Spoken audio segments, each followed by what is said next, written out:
आप सभी का अपने चैनल BKC लर्निंग पॉइंट पे स्वागत करते हैं। आज आप सभी के लिए लेकर के आए हैं ड्राइंग। यह ड्राइंग जो हमारा है इंजीनियरिंग ड्राइंग है और यह जो इंजीनियरिंग ड्राइंग है यह हमारा है फर्स्ट ईयर के लिए। यह कहा जा सकता है first semester civil, mechanical, electrical व इलेक्ट्रॉनिक्स, इन चारों ब्रांचों में यह हमारा कॉमन सब्जेक्ट है जो फर्स्ट सेमेस्टर में चलता है और यह 60 नंबर के परीक्षा भी इसकी होती है। इसमें हम सबसे पहले आज पढ़ेंगे कि यदि हमको ड्राइंग बनाना है या इंजीनियरिंग ड्राइंग पढ़ना है तो इसके लिए कौन कौन से उपकरण प्रयोग में लाए जाते हैं और उपकरण के नाम क्या हैं, इस बारे में आज हम सभी जानेंगे। लेकिन यह सब जानने से पहले इसके थोड़ा सा परिचय के बारे में जान लेते हैं कि जो हमारा ड्राइंग होता है यह क्या होता है। अगर ड्राइंग के बारे में कहा जाए तो जो लोग भी इंजीनियरिंग कर रहे हैं इनके लिए यह एक भाषा का कार्य करता है। यह ड्राइंग में बना हुआ उस पर लिखा गया जो भी आंकड़े होते हैं उसको स्पष्ट करने के लिए ड्राइंग तथा उसके एसेसरीज की आवश्यकता पड़ती है। जो हमारा परिचय है इसमें बताया जा रहा है कि इंजीनियरिंग ड्राइंग 3 आयामी वस्तुओं को 1-2 आयामी प्रतिनिधित्व है। यह जो हमारा ड्राइंग होगा यह 3 डायमेंशन में बनाया जा सकता है, लेकिन आवश्यकता पड़ने पर इसके किसी भी एक फलक को स्पष्ट किया जा सकता है या 2 फलक को स्पष्ट किया जा सकता है या इसके सारे फलकों को स्पष्ट किया जा सकता है। आमतौर पर यह वस्तु के आकार, जो भी इसका आकार हो, इसकी जो सतह है, इसमें जो सामग्री प्रयोग की जाए, इन सब के बारे में हमको विशेष जानकारी मिलती है। यह एक जो ड्राइंग हमारा है एक ग्राफिक भाषा है जो ड्राइंग के अनुसार समझी जा सकती है, एक जिसमें एक प्रशिक्षित व्यक्ति वस्तुओं की कल्पना कर सकता है कि हमको क्या बनाना है। अगर बना हुआ कोई है तो उसमें क्या क्या व्यवस्थित होने चाहिए, ये सारी चीज़ें एक इंजीनियर को जानना आवश्यक होगा। इसलिए इसको इंजीनियरिंग ड्राइंग को इंजीनियरों की सार्वभौमिक भाषा कहा जाता है। यानी जो ड्राइंग हमारा होता है यह इंजीनियर की सर्वप्रथम भाषा होता है। जैसे अगर सिविल इंजीनियर की बात किया जाए, जो लोग सिविल इंजीनियरिंग कर रहे हैं उनको भी यह ड्राइंग एक भाषा के रूप में होगा। मैकेनिकल हो, इलेक्ट्रिकल हो, सभी के लिए ड्राइंग एक भाषा के रूप में प्रयोग में लाई जाती है। जैसे अगर सिविल के लिए कहा जाए कोई भवन बन रहा है तो उस भवन में क्या दिखाना है, कहाँ पे कैसे दिखाना है। मैकेनिकल के लिए कोई मशीन के पार्ट हैं, पुर्जे हैं, तो उसको किस प्रकार से बनाया जाएगा यह हमको कल्पना करना पड़ता है। या इलेक्ट्रिकल के लिए कोई सर्किट हो तो वह किस प्रकार से बनेगा, उसके ग्राफ किस प्रकार से बनाएंगे, ये सारी चीज़ें होती है। और साथ ही साथ यह भी होना चाहिए कि ड्राइंग साफ और स्पष्ट बने और इसकी एक मुख्य लैंग्वेज होती है उसी के अनुसार होना चाहिए। क्योंकि अगर ड्राइंग आप कहीं पे भी बनाते हैं, किसी अन्य देश में भेजते हैं, वहाँ पे यदि कोई उस ड्राइंग को देखे तो उसकी सारी जानकारियों को ज्ञान प्राप्त कर सके, इस प्रकार से होना चाहिए। अब हम देखते हैं कि इंजीनियरिंग ड्राइंग जो हमारा है इसका रोल क्या है। इंजीनियरिंग ड्राइंग की भूमिका, ड्राइंग पढ़ने की क्षमता के पेशे में एक तकनीकी लोगों का सबसे महत्वपूर्ण आवश्यकता है। यानी जो भी टेक्नीशियन हैं उनको ड्राइंग जानना और इसको पढ़ना उनके लिए बहुत आवश्यक है। मौखिक या लिखित विवरण की तुलना में यह विधि संक्षिप्त और स्पष्ट होती है। यानी कुछ बोला जाए या कुछ उस ड्राइंग पर लिखा जाए, यह ड्राइंग जो होता है एक संक्षिप्त विवरण होता है। इसमें कुछ अनुप्रयोग हैं, जैसे सिविल के लिए प्रयोग किया जाए ड्राइंग, मैकेनिकल के लिए ड्राइंग प्रयोग किया जाए जो मशीन बनाई जाती हैं, इलेक्ट्रिकल या इलेक्ट्रॉनिक्स में इसके सर्किट आरेख बनाए जाते हैं और सभी के लिए कंप्यूटर्स ग्राफिक्स समान रूप से निम्नलिखित कौशल प्रदान करने के लिए डिज़ाइन किया जाता है।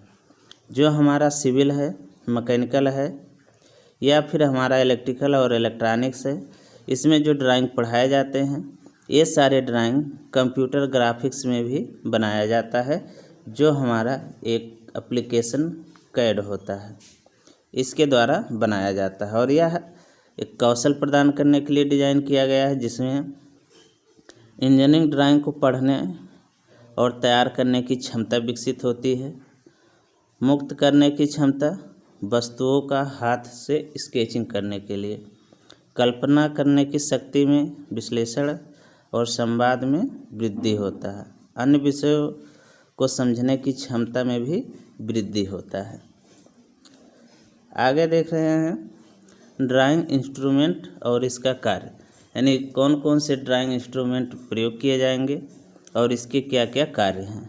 इंस्ट्रूमेंट ड्राइंग कार्य में प्रयोग किए जाने वाले अन्य सहायक उपकरण नीचे सूचीबद्ध हैं, जिसमें से सबसे पहला हमारा है ड्राइंग बोर्ड। यह बोर्ड हमारा चार्ट पेपर के अनुसार छोटा बड़ा हो सकता है।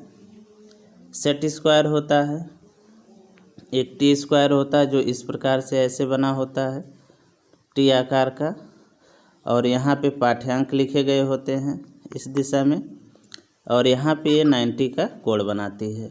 जो सेट स्क्वायर हमारा होगा कुछ इस प्रकार से होगा, यहाँ पे कोई भी कोण 90 नहीं होगा, एक 60 का होगा और दो हमारा 30-30 का बना होगा। मिनी ड्राफ्टर होगा, जो मिनी ड्राफ्टर हमारा होता है वह कुछ इस प्रकार से बना होता है, ऐसे करके बना होगा, जहाँ से इस पे से दो पिन ऐसे बाहर निकले होंगे लीवर, यहाँ पे भी एक होगा, फिर यहाँ से दो लीवर बाहर निकले होंगे और यहाँ पे एक कंपास के आकार का होगा प्रोट्रैक्टर होगा, जिस पे कुछ कोण दिए होंगे, और इस पे दो हमारे स्केल लगे होंगे, इस प्रकार से ऐसे बना होता है। ये हमारा मिनी ड्राफ्टर होता है। एक हमारा है प्रोट्रैक्टर। यह क्या होता है कि हमारा चादा होता है, लेकिन यह पूर्णतः गोल होगा और इस पे 0 से लेकर के और 360 डिग्री तक के सारे कोण दिखाए जाते हैं, और इसके अंदर कुछ इस प्रकार से होल भी किए गए होते हैं, और इस होल के व्यास या त्रिज्या भी इस प्रोट्रैक्टर पे दिखाए जाते हैं। एक होगा ड्राइंग शीट, या हमारा पेपर होगा, और उस पेपर पे ड्राइंग बनाए जाते हैं। इसके साथ इंस्ट्रूमेंट बॉक्स होता है, जिसको ज्योमेट्री बॉक्स कहा जाता है। इसमें इरेजर, स्केल तथा प्रकार अन्य उपकरण भी मौजूद होते हैं। इसके साथ स्केल भी लिया जा सकता है। स्केल कई प्रकार के होंगे, कोई भी स्केल प्रयोग में लाया जा सकता है।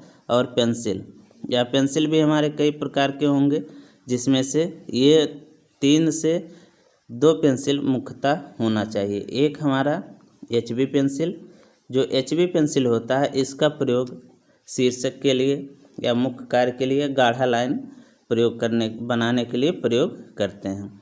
जबकि 2H या 2B जो पेंसिल होगा या इससे हल्का चलता है, लेकिन इसमें जो ग्रेफाइट लगा होता है यह और HB की अपेक्षा और मजबूत होता है, लेकिन यह हल्का पेंसिल होता है, इसलिए इसका प्रयोग सहायक रेखाओं को खींचने के लिए किया जाता है। अब हम देखते हैं कुछ इसके चित्र के बारे में। जैसे यहाँ पे यदि कहा जाए तो एक यहाँ पे हमारा फिगर दिखाया गया है, जिसमें मुख्यतः जो ये बाहर वाली रेखा दिखाई गई है कुछ इस प्रकार से बना हुआ हमारा बोर्ड होगा, जिसकी बहुत हल्की सी ऊंचाई होगी, इस प्रकार से ऐसे बना हुआ, और इसी के ऊपर एक यहाँ पे ऐसे अगर कहा जाए तो बहुत कम मोटाई में एक चार्ट रखा गया है, जो इसके अंदर वाली रेखा दिखाई गई है चारों तरफ से यहाँ से होकर के, ये हमारा चार्ट को दिखाया जा रहा है। और यहाँ पे जो ये लगाया गया है ये हमारा मिनी ड्राफ्टर है। यहाँ से ये पिन लगा होगा बीच में ये वाला, जिससे ये ड्राइंग बोर्ड पे फिक्स किया जाता है। और ये इसके लीवर हैं, भुजाएं हैं, और यहाँ पे एक प्रोट्रैक्टर लगा है और ये दोनों इसके स्केल लगाए गए हैं। ये लंबी स्केल है और एक हमारी छोटी स्केल होगी। लंबी की 30 सेंटीमीटर और छोटी की हमारा 15 सेंटीमीटर लंबाई होती है। ये यहाँ से और यहाँ से और यहाँ से, इन तीनों स्थानों से इसको किसी भी तरफ सरलता से मोड़ा जा सकता है। इसके बाद यहाँ पे अगर देखेंगे तो हमको दिखाया गया है कुछ पेंसिल। जो पेंसिल हमारा है, ये पेंसिल के नाम इसके नीचे दिखाए गए हैं। जैसे जैसे यहाँ से हम आगे की तरफ बढ़ना शुरू करते हैं, पेंसिल हमारा शार्प होती चली जाती है। यहाँ हमारा जो पेंसिल उपयोग में लाया जाता है, एक पेंसिल ये हमारी होती है जो HB पेंसिल है। इसके अलावा कोई एक पेंसिल इसमें से या इसमें से प्रयोग में लाई जाती है। और अगर यहाँ पे देखते हैं तो यहाँ पे हमको स्केल दिखाया गया है। किसी भी प्रकार का स्केल हो, ड्राइंग बनाने के लिए उपयोग में लाया जा सकता है। और इसके साथ यहाँ पे हमको प्रकार दिखाए गए हैं। तो ये सारे उपकरण ड्राइंग बनाने के लिए प्रयोग में लाए जाते हैं। अगर यह वीडियो आप सबको अच्छा लगे तो इसको लाइक करिए, शेयर करिए तथा हमारे चैनल को सब्सक्राइब करिए। यह वीडियो देखने के लिए आप सभी का धन्यवाद।